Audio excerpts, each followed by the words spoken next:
मैं ब्रिजेश आप लोगों का इस चैनल पे स्वागत करता हूं और उम्मीद करता हूं कि आप सब अच्छे होंगे। आज हम वन लाइनर जी के प्रैक्टिस सेट होता है डिस्कस करेंगे। तो ज़रा ध्यान से देखिएगा। पहला क्वेश्चन, भारत में सर्वोदय योजना के मुख्य प्रस्तावक किनको माना जाता है?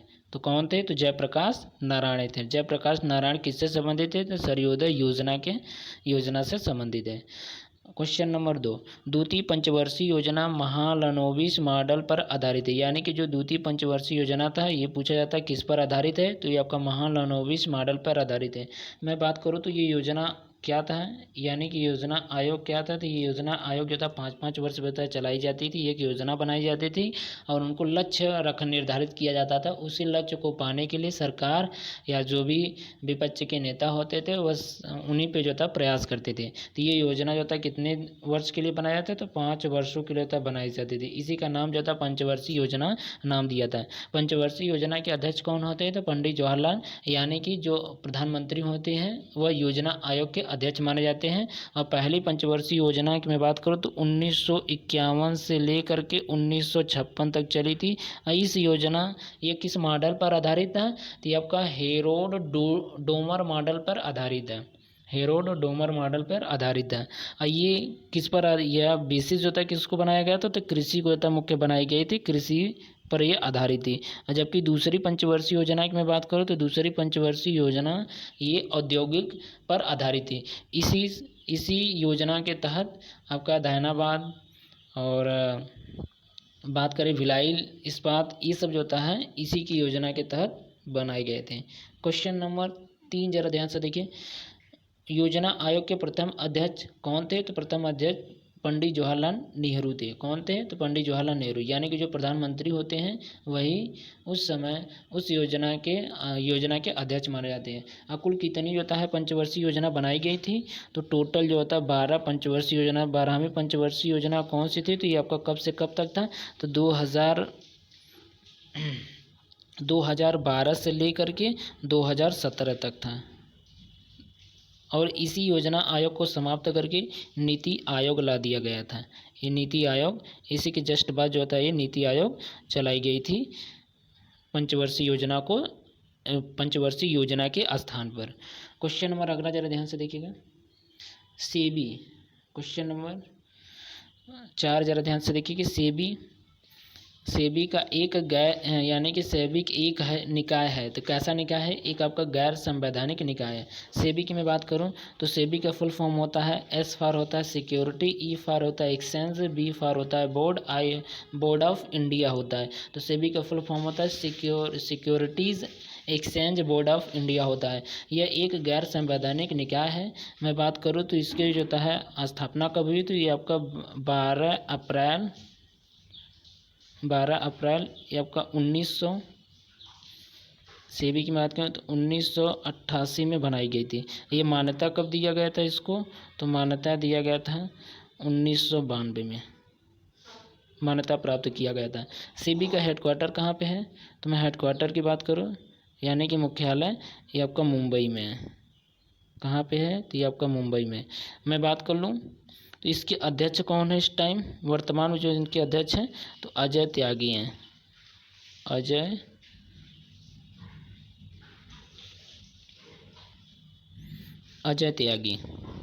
अजय त्यागी को बनाया गया है। अजय त्यागी को। अगला क्वेश्चन जरा ध्यान से देखिएगा। क्वेश्चन नंबर 5, सूर्य की सतह का तापमान कितना होता है? तो लगभग 6000 डिग्री केल्विन होता है। भारत में 3 राष्ट्रीय अवकाश मनाए जाते हैं। वह कौन कौन से राष्ट्रीय अवकाश हैं? तो मैं बात करूँ पहले राष्ट्रीय अवकाश 2 अक्टूबर को मनाया जाता है। 2 अक्टूबर को महात्मा गांधी जयंती, इन्हीं के उपलक्ष्य में मनाया जाता है। महात्मा गांधी का जन्म कब हुआ? तो 2 अक्टूबर 1869 को महात्मा गांधी का जन्म हुआ था। 2 अक्टूबर 1869 में महात्मा गांधी का जन्म हुआ था। कहाँ पे हुआ था? तो गुजरात के पोरबंदर नामक स्थान पे इनका जन्म हुआ था महात्मा गांधी का। महात्मा गांधी की मृत्यु की मैं बात करूँ तो 30 जनवरी 30 जनवरी 1948 को हुआ था। ये 30 जनवरी को शहीद दिवस के रूप में भी मनाया जाता है, क्योंकि 30 जनवरी के दिन नाथूराम गोडसे ने महात्मा गांधी की गोली मार करके हत्या कर दी थी और दिल्ली में उनकी हत्या किया था। अगला क्वेश्चन, यानी कि 3 राष्ट्रीय अवकाश, तो पहला तो 2 अक्टूबर है, दूसरा 15 अगस्त 1947 को भारत आज़ाद हुआ था, तो दूसरा दिवस यानी राष्ट्रीय दिवस मनाया जाता है 15 अगस्त को। तीसरा राष्ट्रीय दिवस मनाया जाता है 26 जनवरी। इसी दिन 26 जनवरी के दिन हम भारत में गणतंत्र दिवस जो होता है लागू होता है, यानी कि हमने संवैधानिक अपने ऊपर जो होता है लागू कर लिया था। तो कब? 26 जनवरी 1950 में पूरे भारत पर संविधान यानी कि संवैधानिक गणतंत्र लागू हो गया था। तो ये 3 होते हैं, 2 अक्टूबर, 15 अगस्त, 26 जनवरी, ये 3 राष्ट्रीय अवकाश मनाए जाते हैं। क्वेश्चन नंबर 7 जरा ध्यान से देखिए। सुप्रसिद्ध गीतकार सारे जहां से अच्छा को किसने जो होता है लिखा था? तो ये जो था मोहम्मद, ये किनका जो होता है कथन है? तो ये आपका मोहम्मद इकबाल ने इसे तैयार किया था, यानी कि मोहम्मद इकबाल ने इसे बोला था। भारत में किसी राज्य के लिए वित्त आयोग का गठन कौन करते हैं? तो ये भारत के राष्ट्रपति के द्वारा जो होता है किया जाता है। क्वेश्चन नंबर 9 जरा ध्यान से देखिएगा। इलाहाबाद प्रशस्ति किसके द्वारा लिखी गई? तो इलाहाबाद प्रशस्ति हरिसेन के द्वारा लिखी गई थी। इलाहाबाद प्रशस्ति की मैं बात करूं तो ये समुद्रगुप्त से संबंधित है, समुद्रगुप्त गुप्त वंश से संबंधित है। टाइटन शनि ग्रह का सबसे बड़ा उपग्रह है। जो टाइटन है ये शनि ग्रह का सबसे बड़ा उपग्रह है। यदि मैं बात करूं तो शनि ग्रह के वर्तमान में मैं बात करूं तो सबसे ज़्यादा उपग्रह किसके पास है? तो शनि के पास जो था सबसे ज़्यादा ग्रह हैं। कितने हैं? तो 82 शनि के पास है। जबकि बृहस्पति की बात करें तो बृहस्पति के पास 79 हैं। बृहस्पति के पास कितने हैं? तो 79 उपग्रह हैं। जबकि मैं बात करूं और मंगल के पास जो है कितने उपग्रह हैं? तो मंगल के पास 2 उपग्रह हैं। कौन कौन से? एक आपको होता है, मैं इसको रब कर लेता हूँ, फोबोस होता है, दूसरा डीमोस होता है। फोबोस और डिवोस, ये 2 उपग्रह हैं मंगल ग्रह के। और पृथ्वी के पास कितने हैं? तो पृथ्वी के पास 1 है। कौन सा है? तो वो चंद्रमा है। 2 ग्रह ऐसे हैं जिनके पास कोई उपग्रह नहीं, एक है बुध, दूसरा शुक्र है। क्वेश्चन नंबर अगला जरा ध्यान से देखिएगा। क्वेश्चन नंबर 11, मलेरिया निदान में प्रयुक्त होने वाली औषधि कौन सी है? तो क्लोरोक्वीन है। कौन सी है? क्लोरोक्वीन है। भूकंप की तीव्रता का मापन रिएक्टर स्केल से की जाती है। भूकंप की तीव्रता, ये भूकंप होता क्या है? पृथ्वी का, यानी कि भूकंप जो होता है यानी पृथ्वी के एकाएक कंपन करने को भूकंप कहते हैं। और उनकी जो है जो मापन किया जाता है किससे किया जाता है? तो रिएक्टर स्केल से किया जाता है। पालक के पत्तों में भारी मात्रा में क्या मिलता है? तो लौह पदार्थ यानी कि लौह जो होता है मिलता है। इसीलिए कहा जाता है कि यदि आप लौह की कमी हो जाती है यानी खून की जो है कमी होती है तो आप पालक खाने के लिए होता है ज़्यादा प्रेरित किया जाता है। क्वेश्चन नंबर 14 ज़रा ध्यान से देखिएगा। ओ रक्त समूह को व्यक्ति के लिए कहलाता है, क्या कहलाता है? तो ये आपका सर्वदाता कहलाता है। सार्वत्रिक दाता जो होता है कहा जाता है ओ को। बात किया जाए तो ब्लड ग्रुप जो होता है, ये जो ब्लड है, ब्लड ग्रुप जो होता है कितने किसको होता है, किसने जो था बताया था कितने ब्लड ग्रुप होते हैं? तो ये आपका ब्लड ग्रुप की मैं बात करूँ तो ब्लड ग्रुप टोटल 4 होते हैं। कौन कौन से? तो पहला आपका है ए, दूसरा जो होता है बी, तीसरा आपका AB, चौथा आपका O होता है। और वो भी O निगेटिव सर्वदाता होता है। सबकी सर्वग्राही मैं बात करूं तो सर्वग्राही होता है AB को जो होता है सर्वग्राही बोला जाता है। ये भी अक्सर क्वेश्चन में आता है, पूछ लिया जाता है, ये आपका सर्वग्राही होता है, AB को बोला जाता है। और ये जो 4 ग्रुप बताया था किसने बताया था? तो लैंड स्टीनर ने दिया था। किसने? लैंड स्टीनर ने दिया था। ब्लड ग्रुप के 4 ग्रुप उन्होंने बताए थे। अगला क्वेश्चन जरा ध्यान से देखिएगा।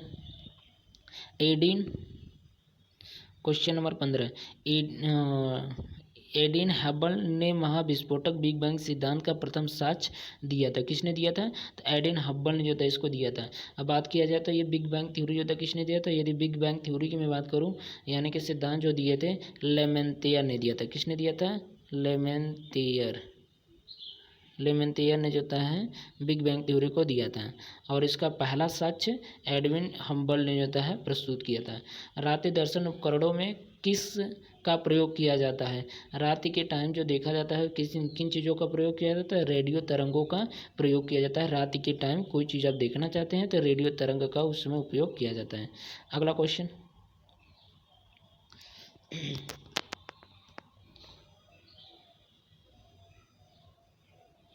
क्वेश्चन नंबर 17 जरा ध्यान से देखिएगा।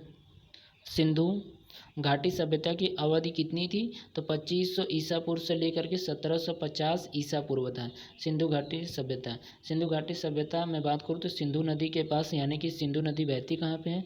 तो भारत में आपका पंजाब में बहता है, पंजाब से बहता हुआ जम्मू कश्मीर से पंजाब से बहता हुआ पाकिस्तान चला जाता है। तो जो सिंधु का क्षेत्र था, यानी कि सिंधु नदी के पास वाले क्षेत्र को सिंधु सभ्यता कहते थे। ये इसका अवधि जो था कितनी थी? तो 2500 से लेकर के 1750 BC था।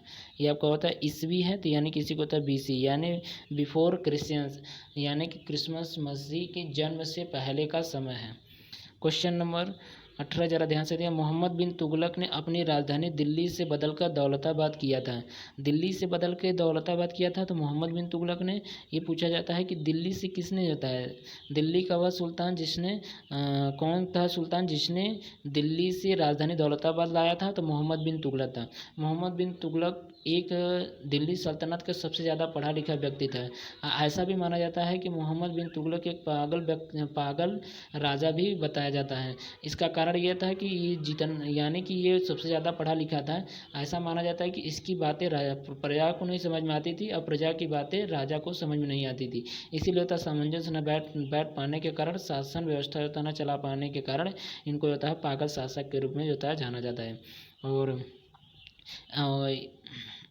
ये तुगलक वंश से संबंधित था। दिल्ली सल्तनत में कुल राजवंश 4 राजवंश थे। एक गुलाम वंश था, दूसरा तुगलक वंश था, तीसरा सैयद वंश था, चौथा लोधी वंश था। तो कुल 4 शासक हुए हैं दिल्ली सल्तनत में। अगला क्वेश्चन, आईने अकबरी। दिल्ली सल्तनत के कुल 5 शासक हुए थे। कौन कौन से 5 शासक में? गुलाम वंश, खिलजी वंश, तुगलक वंश, सैयद वंश, लोधी वंश। तो दिल्ली में जो था कुल 5 शासक हुए थे। अगला क्वेश्चन जरा ध्यान से देखिएगा। आईने अकबरी,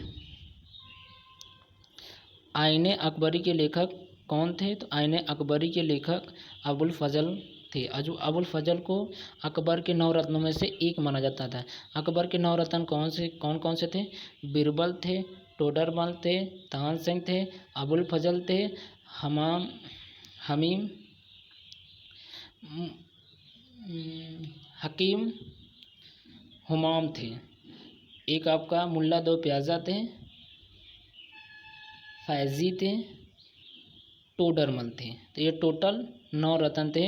अकबर के 9 रत्नों में से एक माना जाता था अबुल फजल को। अबुल फजल ने ही आईने अकबरी लिखा था। आईने अकबरी को ही अकबरनामा बोला जाता है। शब्द कैवल शब्द किससे संबंधित है? तो कैवल शब्द होता है जैन धर्म से संबंधित है। कैवल मतलब होता है ज्ञान की प्राप्ति होना। जब महावीर स्वामी को ज्ञान की प्राप्ति हुआ था तो उनको कैवल नाम से भी पुकारा जाता था। क्वेश्चन नंबर 21, महाराणा रणजीत सिंह का उत्तराधिकारी कौन था? तो दिलीप सिंह थे। कौन थे? दिलीप सिंह थे। सविनय अवज्ञा आंदोलन के दौरान भारत का गवर्नर जनरल कौन था? तो लॉर्ड इरविन था। कौन था? तो लॉर्ड इरविन। सविनय अवज्ञा आंदोलन कब हुआ था? तो मैं इनकी बात कर लूँ तो सविनय अवज्ञा आंदोलन 1930 में, ये आपका 1930 में सविनय अवज्ञा आंदोलन चलाई गई थी। किनके द्वारा? महात्मा गांधी के द्वारा। क्वेश्चन नंबर 23 जरा ध्यान से देखिएगा। जालियांवाला बाग नरसंहार के विरोध में महात्मा गांधी ने का पद लौटा दिया था। किस चीज़ का जो था उनको उपाधि दिया गया था, उसको लौटा दिया था। तो कैसर-ए-हिंद जालियांवाला बाग हत्याकांड होने के कारण इसको वापस कर दिया था, कैसर-ए-हिंद। यह अंग्रेज के महारानी विक्टोरिया ने महात्मा गांधी को उपाधि दिया था, कैसर-ए-हिंद। और जालियांवाला बाग हत्याकांड की मैं बात करूँ तो ये आपका 13 अप्रैल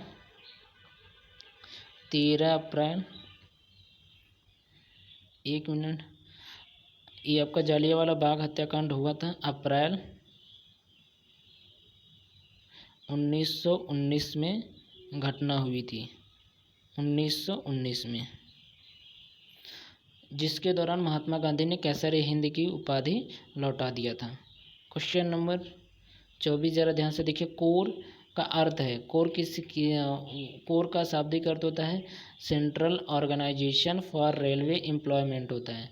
कांडला बंदरगाह गुजरात में स्थित है। इसी कांडला बंदरगाह का नाम जो होता है बदल दिया गया है। अब बदल करके इसका नाम होता है दीनदयाल बंदरगाह कर दिया गया है। ये दीनदयाल पंडित दीनदयाल उपाध्याय कहाँ से संबंधित है? तो उत्तर प्रदेश के मथुरा से संबंधित हैं।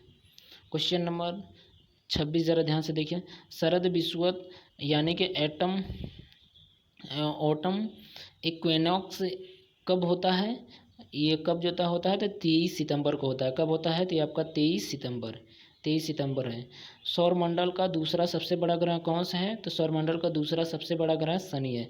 मैं बात करूँ तो यदि मैं ग्रह के बारे में बात कर लूँ तो कुल कितने जो है वायुमंडल में ग्रह हैं? तो टोटल 8 हैं। कौन कौन से हैं?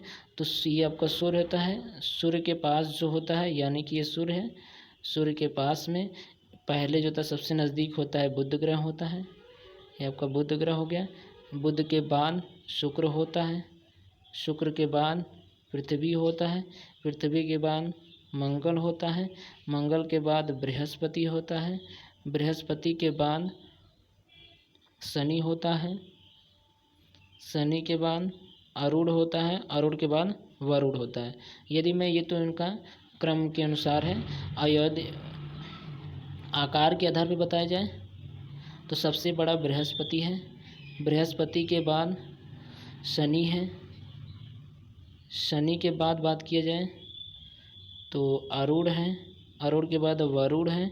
वरुण के बाद पृथ्वी है। वरुण के बाद पृथ्वी है। पृथ्वी के बाद शुक्र है। शुक्र के बाद मंगल है।